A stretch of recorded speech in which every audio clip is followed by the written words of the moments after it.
The botanical anomaly that transforms your quiet town into a spectacle of aggressive flora is not merely a sci-fi mystery to be solved, but a profound manifestation of the ecological grief you have been conditioned to suppress in service of suburban normalcy. And true adaptation requires not eradicating the bloom through chemical or bureaucratic control, but integrating the weight of interspecies communication until coexistence becomes an act of radical reciprocity rather than defensive containment.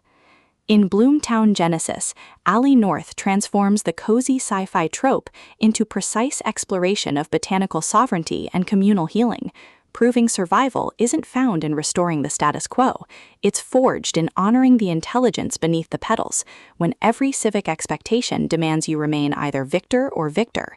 From chlorophyll and petrichor narration, listeners enter worlds where photosynthesis is syntax and presence is the only unbreakable root, perfect for fans of emotionally intelligent speculative fiction, where female complexity defies disaster narrative binaries. When botanist Alara Vance returns to her hometown expecting to document a curiosity, she discovers the bloom's resonance mirrors the exact disconnection she's endured beneath years of performative academic detachment, and groundskeeper Julian Thorne's quiet refusal to treat the flora as invasive threat creates space for connection defying municipal protocol.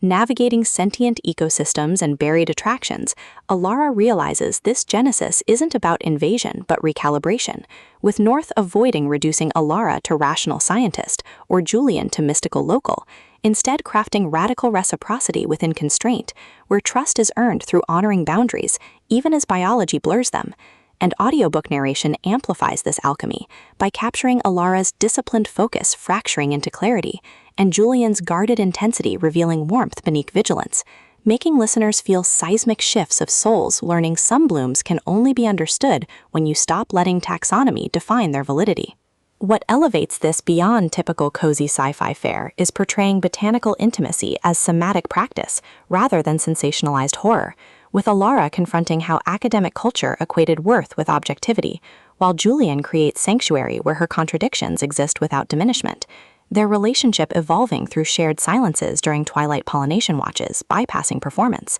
rhythms protecting both ecological integrity and psychological safety, and mutual defense against developers mistaking tenderness for negligence, supported by townspeople encoding suppressed awe, elders carrying ancestral weight, and the soil itself absorbing centuries of unspoken bargains, reinforcing that in extraction-based systems, tenderness to the non-human is technique, and presence is sustainable resource, with growth cycles mirroring emotional attunement and harvest rituals becoming metaphors for earned trust. For audiobook listeners, this production is immersive descent into sacred symbiosis, with narrators embodying Alara and Julian with remarkable distinction, sound design anchoring existential stakes through distant rustling leaves, rain against greenhouse glass, and hushed breath syncing with moments of clarity, pacing mirroring vegetative cadence from deliberate reflection to surging awakenings, ultimately redefining cozy sci-fi by centering female epistemology within botanical frameworks, and affirming that sometimes the most powerful act is choosing to grow alongside the unknown,